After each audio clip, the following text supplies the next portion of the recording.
자, 또 한번 따라서 하시죠. 사랑하는 자여, 내 영혼이 잘됨 같이 내가 범사에 잘되고 강건하기를 누구한테 하셔야 될까요? 옆에 분에게 바랍니다. 네. 네.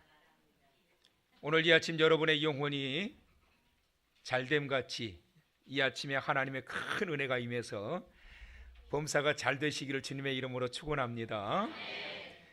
오늘 이 아침에는 불순한 의도에 대한 반론이라는 제목으로 하나님의 말씀을 받을 건데 3장은 굉장히 어려운 말씀인데 정말 예를 썼어요. 여러분들 이해하실 수 있도록. 그래서 하나님께서 지각을 주셔서 여러분들 이해하실 수 있도록 말씀이 하나님께서 여러분들에게 내리게 될 건데 모쪼록 이 아침 말씀을 통하여 깨달음의 은혜가 있기를 바라고 또 이 말씀이 이해가 되시기를 바라고 이 말씀이 또한 이 아침에 영혼의 양식이 되시기를 주님의 이름으로 축원합니다. 저는 이틀 전에 보도된 한 기사를 보고 깜짝 놀랐는데요. 유명한 잉글랜드의 명문 축구 구단이죠. 맨체스터 유나이티드를 이끌었던 알렉스 퍼거슨 감독이라고 하는 유명한 감독이 있습니다. 근데 이 감독이 이제 은퇴를 하셨는데 은퇴하기 전에 마지막 경기를 치르면서 그분은 습관이 있는데 유독 껌을 많이 씹으세요. 근데 마지막 경기에서 껌을 씹었던 껌을 뱉었는데 한 열성 팬이 이 퍼거슨 감독이 뱉었던 껌을 주워다가 고이 집에 보관을 해놓은 거예요. 그리고 그걸 인터넷에 경매로 내놓았습니다. 살다 뱉은 껌을 경매로 내는 것도 처음 보는데 어찌됐건 이 퍼거슨 감독이 아무리 유명하다 하더라도 뱉었던 껌을 경매로 내놨는데 이걸 누가 사겠나 싶었는데 서로 사겠다고 난리가 났어요. 그래서 경매가로 낙찰이 됐는데 얼마에 팔렸게요? 5억 8천만 원에 팔렸어요. 이 참 세상이 참 요지경입니다. 우리나라의 사람들이 상상할 수 없는 규모인데 사모가 이 뉴스를 접하면서 툭 한다는 말, 참 돈 쓸 데도 없나 보네. 그 돈 있으면 놔주지. 교회 건축하게. 그런 말을 하더라고요. 이렇게 세상은 요지경입니다. 이해할 수 없는 일들이 얼마나 많이 일어나고 있는지 모릅니다. 사람들의 의식 구조는 다양한 사고방식을 만들어냅니다. 신앙생활도 마찬가지입니다. 어떤 의식을 가지고 신앙생활을 하느냐에 따라서 삶의 방식과 방향이 각양각색입니다. 나름대로 가치성을 가지고 있고 나름대로의 기준을 가지고 있거든요.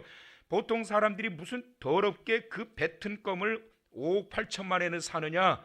나름대로 그 사람은 투자 가치가 있고 그리고 기준이 있기 때문에 사들이는 것 아니겠어요? 다른 사람들은 이해를 못하지만 각양각색의 의식 구조 속에서 그런 가치성을 가지고 있고 삶의 방식을 가지고 있어요.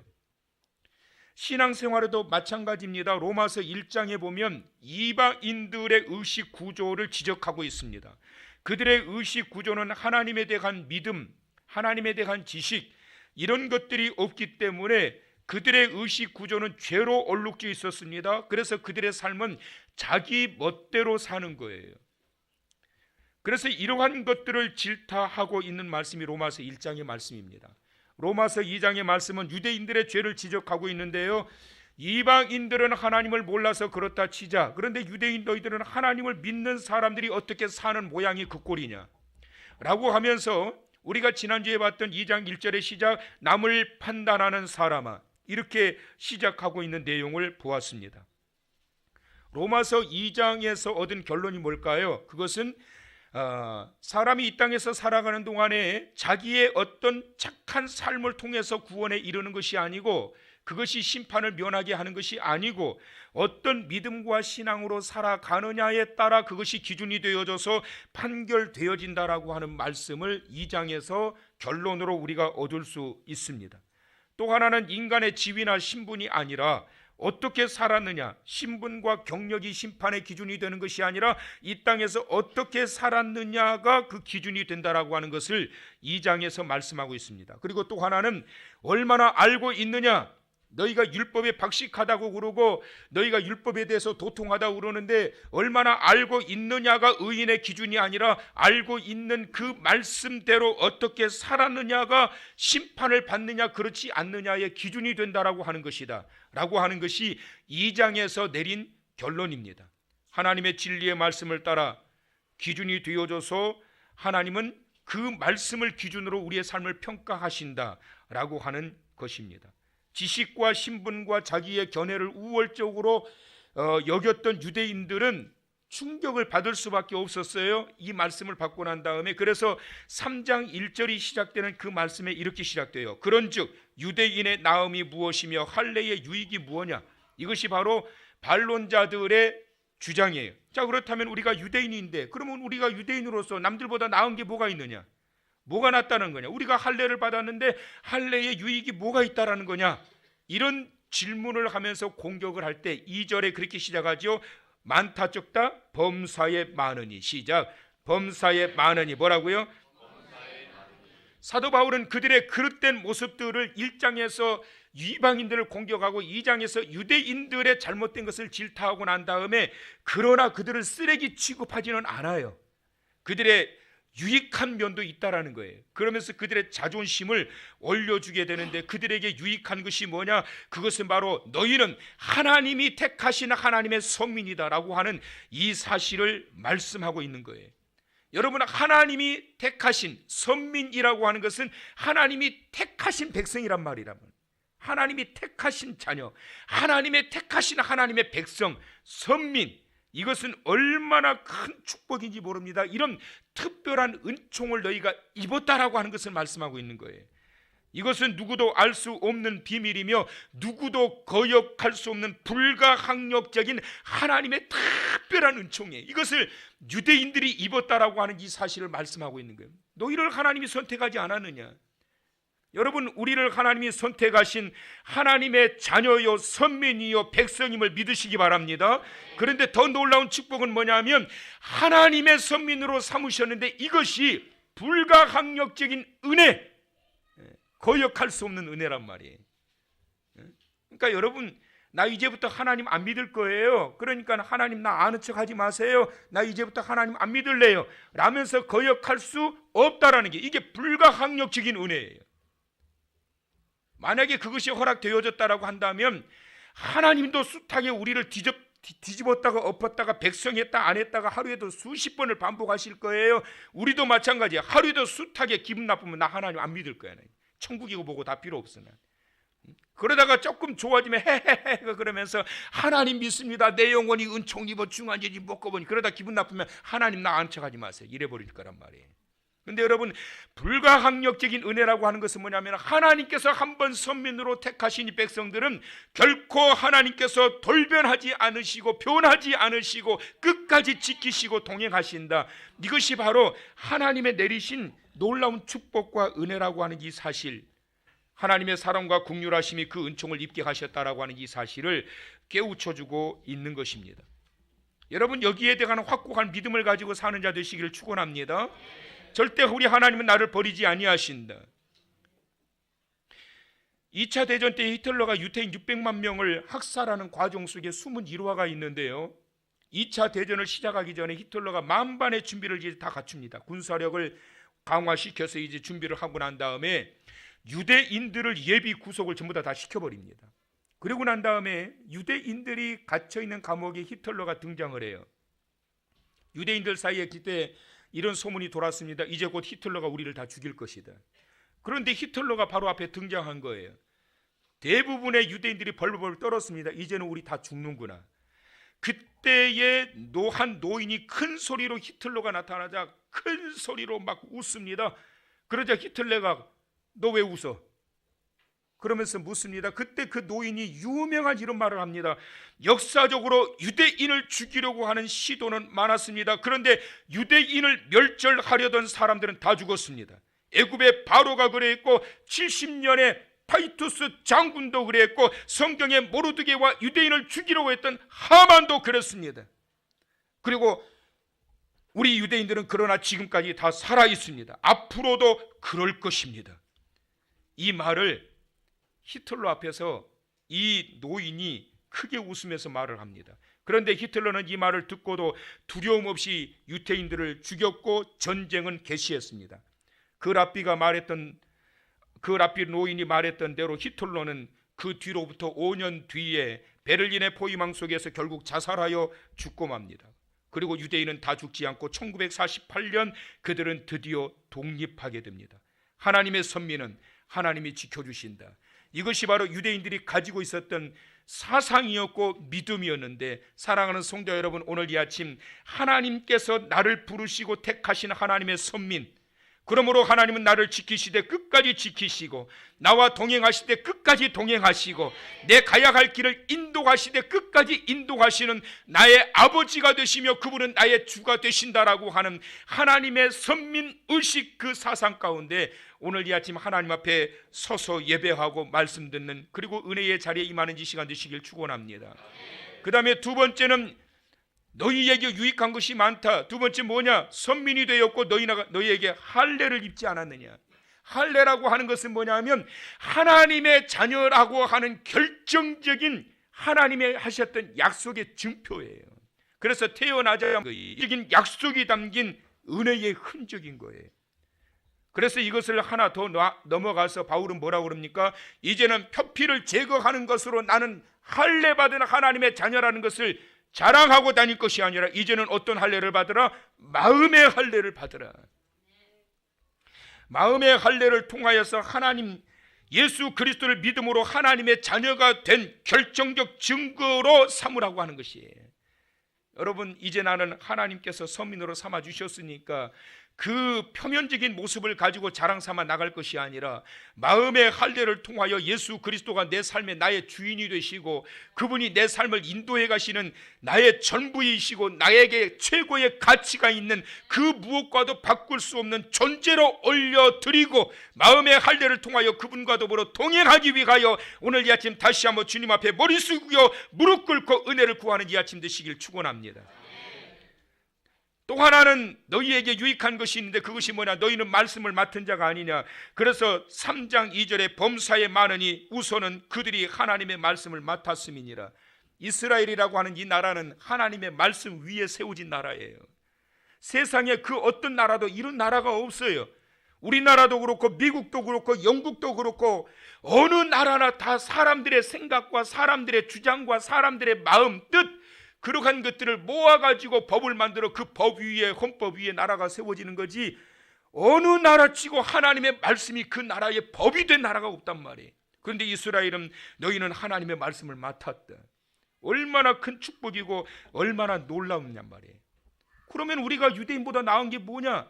우리가 할례를 받았는데 나은 게 뭐냐? 많다. 너희는 하나님의 택하신 선민이여 할례를 받았으며 하나님의 말씀을 받은 민족 아니냐. 이 정도 되면 바울이 오늘 본문에서 좀 자존심 좀 세워준 거 아니겠어요? 자, 그런데 이제 본격적으로 바울이 하고 싶은 말이 이 말입니다. 3장 10절 크게 다 같이 시작. 기록된 바 의인은 없나니 하나도 없으며. 뭐야? 잘 나가다 갑자기 지금 하나님의 말씀에 뭐라고 기록되어 있느냐? 의인은 없나니 하나도 없으며.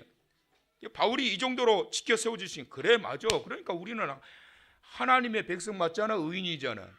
자기들이 생각했던 주장을 세우려고 하는 그때에 그런데 지금부터 잘 들어.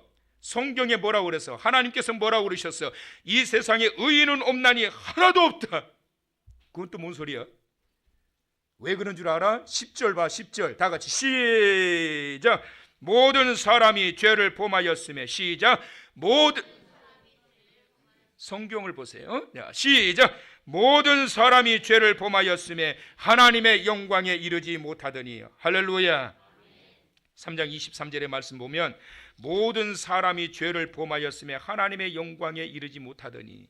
그러니까 이 세상에 살아가는 모든 사람들이 다 죄를 범하였기 때문에, 즉 다시 말하면 죄인의 DNA를 가지고 본 태생부터가 죄인이기 때문에 죄를 지을 수밖에 없고, 그러니까 하나님의 영광이 이르지 못함으로 10절에 의인은 없으니 하나도 없다라고 하는 이 말씀을 내리고 있는 겁니다. 자, 그러자 본격적인 유대인들의 반론과 그리고 사도 바울을 통하여 하나님께서 답변을 주시고 있는 내용들로 계속 전개가 되는데요. 자, 1절의 말씀 다시 한번 보시면 3장 1절, 그런즉 유대인의 나음이 무엇이며 할례의 유익이 무엇이냐 라면서 묻습니다. 자, 그렇다면 모든 사람이 다 죄인이라면 다 지옥 가겠네? 이방인은 하나님 안 믿으니까 지옥 가고 유대인도 지옥 가고 다 죄인이니까, 우리도 죄인이니까 다 지옥 가네? 그러면 천국은 누가 간단 말이야? 이 말이거든요. 자, 그때 바울이 답변합니다. 2절 말씀. 자, 시작. 범사에 많으니 우선은 그들이 하나님의 말씀을 맡았음이니라. 애굽의 노예였던 300만 명의 사람들이 노예 생활에서 해방될 수 있었던 것, 홍해를 가르시고 광야 40년을 인도하셨던 것, 그래서 이스라엘 백성들을 하나님께서 약속하신 대로 가나안 땅에 인도하셨던 것, 그리고 지금까지 우리를 선민으로 하나님께서 여전히 변함없이 은혜를 내리시고 우리를 지켜주신다는 이 사실이 너희가 맡았고 너희가 받았던 하나님의 말씀에 기록되어 있지 않느냐? 말씀을 통하여 하나님에 대해서 알고 있지 않느냐? 몰라서 너희가 못하는 거냐? 단지 하나님에 대한 말씀을 맡았음에도 불구하고, 받았음에도 불구하고 문제는 뭐예요? 듣고 받았지만 그 말씀대로 우리가 순종하지 않았기 때문에 문제가 일어난 것이다라는 말씀을 하고 있는 거예요. 두 번째 3절에 또 이렇게 질문합니다. 어떤 자들이 믿지 아니하였으면 어찌하리요? 그 믿지 아니함이 하나님의 믿부심을 패하겠느뇨? 이게 무슨 말이냐면, 우리가 그럼 유대인으로 태어났고 이때까지 유대인으로 살아왔는데 예수를 믿지 않는다는 그거 하나 때문에 그러면 하나님께서 백성으로 삼으신 것을 파기하신다는 말이냐? 이런 질문이거든요. 그러자 바울이 이제 4절에 답변합니다. 그럴 수 없느니라. 사람은 다 거짓되되 오직 하나님은 참되시다 할지어다. 기록된 바 주께서 주의 말씀에 의롭다 함을 얻으시고 판단하실 때에 이기려 하심이라 함과 같으니라. 따라서 합시다. 공평하시고 정확하신 하나님, 공평하시고 정확하신 그 하나님이 언약하신 대로, 약속하신 대로 모든 것을 진행해 가신다는 거예요. 그러면은, 아니 만약에 그렇다면 우리가 유대인인데 예수 안 믿는다는 이유로 다 지옥 간다면, 그러면은 태어나서 태어나기도 전에 복중에서 죽은 태아는 그러면 어떻게 되느냐? 지옥 가냐? 이순신 장군이 12척의 배를 가지고 우리나라의 민족을 지켜줬고 외놈들을 무찔렀는데, 이순신 장군 시절에 복음도 들어오지 않고 예수가 뭔지도 모르는데 다 죽었냐? 그럼? 지옥 갔냐? 그럼? 뭐냐? 그럼? 이 나라에 복음이 들어오기 전에, 우리나라에 복음이 들어오기 전에 죽은 사람들은 다 지옥 갔냐? 이와 같은 비슷한 질문을 하고 있는 거예요. 거기에 대하여 하나님의 공평하시고 정확하신 하나님의 판단에 의해서, 정의로우신 하나님의 판단에 의해서 모든 것들이 진행되어질 거라고 하는 이 답변을 주고 있는 겁니다. 그 다음에 세 번째 반론 5절에, 그러나 우리 불의가 하나님의 의를 드러나게 하면 무슨 말 하리요? 내가 사람의 말하는 대로 말하노니 진노를 내리시는 하나님이 불의하시냐? 참 어렵죠, 이 말씀도. 무슨 말씀이냐면, 우리가 불의했기 때문에, 불의가 있으니까 뭣도 있는 거예요. 의가 있는 거예요. 악이 있으니까 뭣도 있는 거예요. 선이 있는 거예요. 못생긴 사람이 있으니까 누가 빛나요? 조금 이쁜 사람이 빛나는 것 아니겠어요? 그러니까 우리가 불의함 때문에 하나님의 의로우심이 두드러지게 되고 나타난 바 되었으니까 하나님의 의로우심을 드러내게 하는 데에 우리도 한몫한 거 아니냐? 우리가 불의했기 때문에 하나님이 의롭게 된 것 아니겠느냐? 이런 질문을 하고 있는 것을 이 말씀을 통해서 볼 수 있는 겁니다. 복음을 전하다 보면 꼭 이런 질문들을 하지요. 가룟 유다에 대해서 그가 은 30냥에 예수님을 팔아 넘겨서 예수님 십자가에 못 박게 했으니까, 그래서 구속이 완성이 됐으니까 예수님의 구속이 완성되기까지 가룟 유다가 뭘 한 거예요? 공로를 베푼 거 아니냐? 가룟 유다가 없었으면 어떻게 예수님이 팔아 넘겨줬으며 죽었겠냐? 그러니까 가룟 유다가 불의한 자이기는 하지만 불의했던 가룟 유다도 예수님의 구속의 은총에 한몫한 것 아니겠느냐, 공로를 세운 것 아니겠느냐라고 하는 것과 비슷한 질문을 하고 있는 거예요. 바울이 뭐라고 답변하죠? 6절 다 같이 시작. 결코 그렇지 아니하니라. 만일 그러하면 하나님께서 어찌 세상을 심판하리요? 따라서 합시다. 결코 어떻다? 그렇지 아니하니라. 죄에 대한 하나님의 심판은 정당한 거예요. 여러분, 수단과 방법이 정당해야 결과도 정당한 것입니다. 가룟 유다가 예수님을 은 30개에 팔아서 하나님의 뜻을 이룬 것은 분명하지만 그렇다고 해서 그가 의로운 일을 행한 것은 아니다라고 하는 것이죠. 아무리 결과가 좋았다고 해도 수단과 방법이 악하다면 그것은 잘못된 것입니다. 자, 그렇다면 논쟁자들의 이런 질문들을 보면 특징이 있습니다. 뭐지요? 핵심에서 벗어난 질문이라는 거예요. 저는 신학교에서 구약학을 강의할 때마다 참 많이 듣는 질문들, 단골로 막 학생들이 질문하는 것들이 있어요. 평신도들도 이런 질문들 많이 합니다. 사울 왕은 구원 받았습니까? 천국 갔습니까? 가룟 유다 구원 받았을까요? 천국 갔을까요? 아담과 하와에게 배꼽이 있을까요? 갑자기 숙연해지네요. 사람이 죽었을 때 느낌은 어떨까요? 좋을까요? 무서울까요? 제가 내리는 답변은 뭘까요? 그걸 내가 어떻게 아냐, 그거를. 성경에 기록되어 있는 거 있지 않은 걸 그걸 어떻게 아냐? 왜 본질과 벗어난, 핵심과 벗어난 질문을 왜 하냐? 이 유대인들이 지금 질문하고 있는 것들이 꼭 이런 것들입니다. 변두리의 질문을 가지고 자기들의 핵심 질문을 벌써 피하려고 하는 거예요. 결국 가장 중요한 게 뭐예요? 너는 죄인이다. 그러므로 예수를 믿어야 된다. 믿어야 죄 사함을 받는다. 그로 인하여 우리가 의롭게 되는데 그것은 바로 하나님께서 주시는 은혜를 통하여 완성되고 은혜를 통하여 이루어지는 것이다. 그래서 모든 것들은 다 all of the grace in Jesus Christ. 이때 아멘 하신 분들은 하여튼 영어를 잘하시는 분들이에요. 할렐루야. 예수 그리스도의 은혜가 우리로 하여금 의롭게 만드는 것이다 라고 하는 이러한 놀라우신 그 은총을 베풀고 있는 거예요. 그러면서 쓸데없는 본질과 벗어난 이러한 질문들을 통하여 너 자신을 매게 하지 말라. 그냥 너나 잘해, 너나 잘해. 이순신이 지옥 같은 천국 같은 뭔가 상관이 있어? 가룟 유다가 지옥 갔으면 어떻고 천국 갔으면 어때? 너나 잘해, 너나 예수 믿고 너 죄 사함 받고 지금 하나님의 은총을 받는 게 중요한 거지 왜 그런 것이 그렇게 중요하냐? 한 번 더 할까요? 옆 사람한테 너나 잘하세요. 너나 잘하세요. 예수님 시대에도 유대인들은 상식을 벗어나는 질문으로 공격해 왔습니다. 계속 이런 질문을 해서 답변을 얻으려고 하는데 답을 다 알아야 믿겠다는 식입니다. 바울은 이런 사람들을 향해서 아주 따끔하게 일침을 가합니다. 자, 그게 로마서 9장 20절의 말씀인데요. 다 같이 한번 읽어보실까요? 자, 시작. 이 사람아, 내가 누구이기에 감히 하나님께 반문하느냐? 지음을 받은 물건이 지은 자에게 어찌 나를 이같이 만들었느냐 말하겠느냐? 왜 하나님께 본질에서 벗어난 이러한 반문들을 하고 쓸데없는 질문을 하느냐? 그러면 우리가 유대인으로 태어나는데 그러면 뭐 어쩌고 저쩌고, 우리는 할례 받았는데 뭐 어쩌고 저쩌고, 우리는 하나님의 서민인데 어쩌고 저쩌고. 지금 바울이 말하고 있는 바울의 핵심이 뭐냐면, 바울 신앙의 핵심이 뭐냐면 우리는 그리스도의 은혜를 통하여 하나님의 그 은총을 입어 의롭게 되었다라고 하는 이신층의, 이걸 강조하는 게 바울 신앙의 핵심이에요. 오로지 하나님의 은혜다. 그 은혜가 나로 하여금 믿게 하였고, 그 은혜가 나로 하여금 나의 죄성을 발견하게 하였고, 그 은혜가 나로 하여금 하나님 앞에 눈물 짓게 하고 하나님의 그 은혜에 감격하여 사명을 감당하며 살아갈 수 있게 한다라고 하는 이 사실을 말씀하고 있는 겁니다. 당시 유대인들은 율법주의 사상에 사로잡혀 있어서 얼마나 이러한 불순한 의도를 가지고 당시 바울을 공격하고 그리스도인들을 공격했는지 모릅니다. 기독교가 세상에서 질타를 참 많이 받습니다.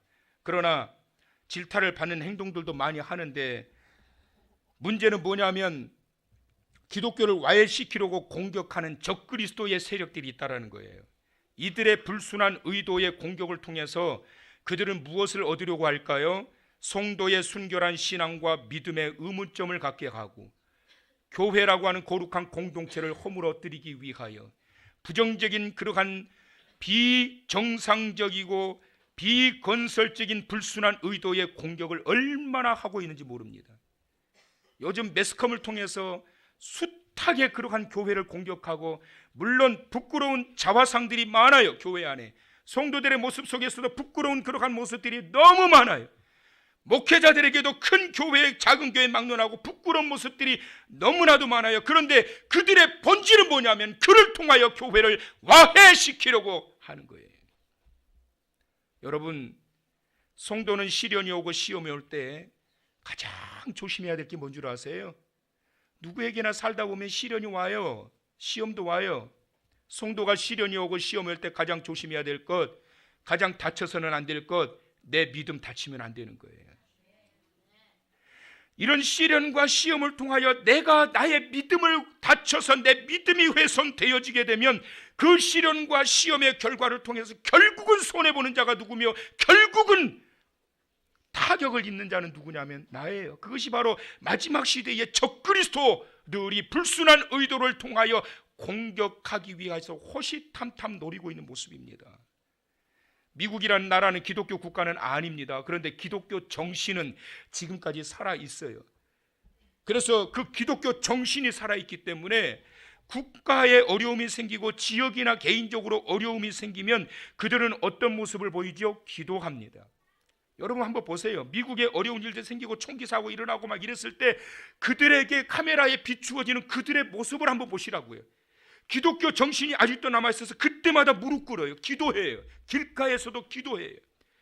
한 젊은 여학생이 총기 사고로 최근에 일어났던 이 일을 보면서 거기에 꽃다발을 갖다 놓고 촛불을 켜놨는데 그 차디찬 그 아스팔트 바닥 위에 한 여학생이 무릎을 꿇고 두 손으로 기도하는 그 모습이 카메라에 잡혔더라고요. 시련이 오고 시험이 올 때 기독교 정신이 남아있는 자들은 낙심하거나 그러한 것들로 인해서 무너져 내리는 것이 아니라 더 하나님을 찾아요. 여러분 9.11 테러 일어났을 때 많이 봤잖아요. 신문이나 매스컴을 통해서 많이 들려왔잖아요. 거리 곳곳마다 어메이징 그레이스, 나 같은 죄인 살리신 주 은혜 놀라워.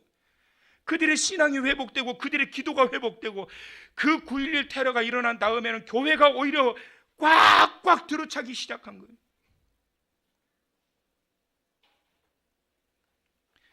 그런데 우리나라는 어떨까요, 여러분? 유교 사상과 각종 기복 신앙이 자리를 잡으면서 기독교 신앙도 기복적으로 판단합니다. 잘 되면 축복이고 은혜라고 좋아서 막 그냥 간증하러 돌아다니고 막 하하호호.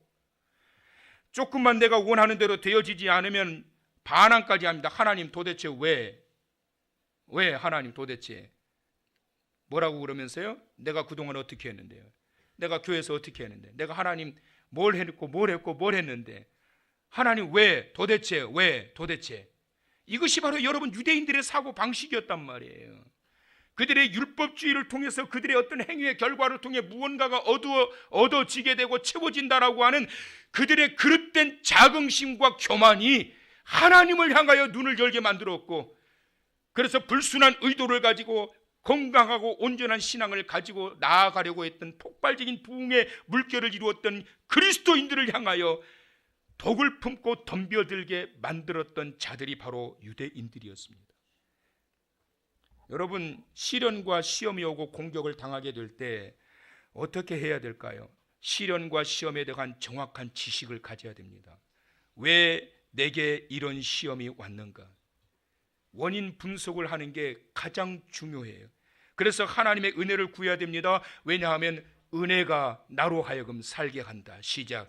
은혜가 나를 위하여. 시작. 믿으시면 아멘.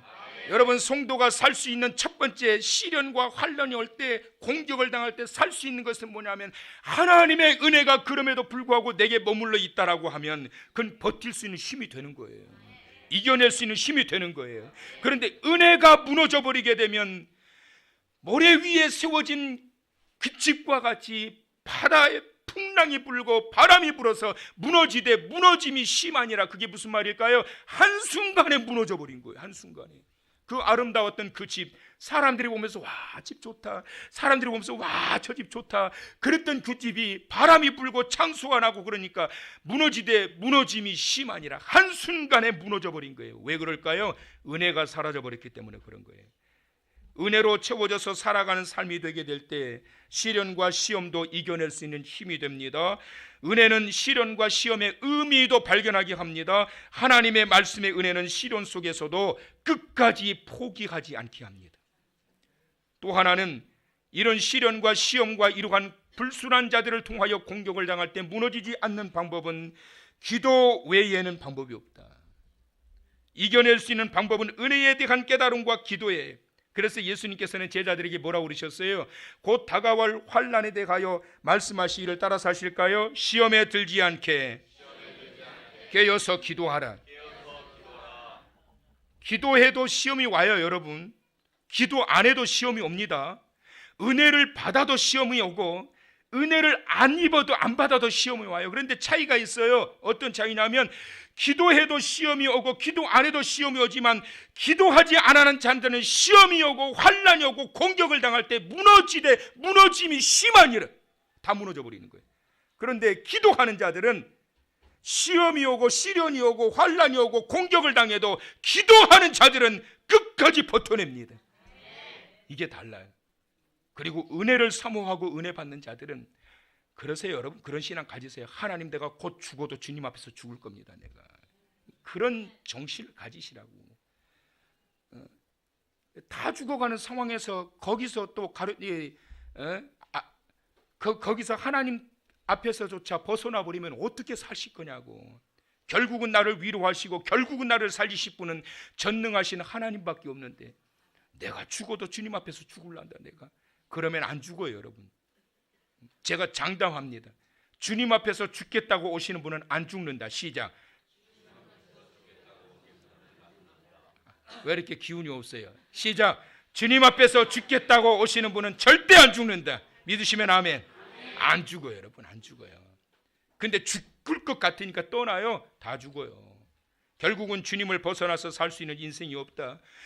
기도해도 시험이 오고 은혜를 입어도 시험이 오지만 그러나 기도하는 자는 절대 결국에는 망하지 않고 하나님이 세우신다. 은혜 가운데 있는 자들은 그 은혜로 하여금 이겨낼 수 있는 힘을 하나님이 주셔서 전화위복이 되게 하시는 거예요. 믿으시면 아멘. 유대인들은 그릇된 율법 의식에 사로잡혀서 구원의 진리였던 복음을 오해했습니다. 그 오해는 예수 그리스도를 향한 복음과 믿음에 대하여 눈이 멀게 만들어 버렸습니다. 그래서 바울은 본문을 통해서 복음이 전해질 때 복음에 대해서 강렬하게 격렬하게 저항하고 있는 그들에게 하나님의 말씀을 전하고 있는 거예요. 너희가 이제까지 율법은 맡았지만 율법은 받았지만 선민이라고 하지만 그런데 중요한 것은 너희가 받은 율법을 잘못 건드렸다. 너희가 받은 율법을 잘못 건드렸다. 그것이 너희에게 올가미가 되었고 그것 때문에 너희의 삶이 피폐하게 되었다 라고 하는 말씀을 주고 있는 거예요.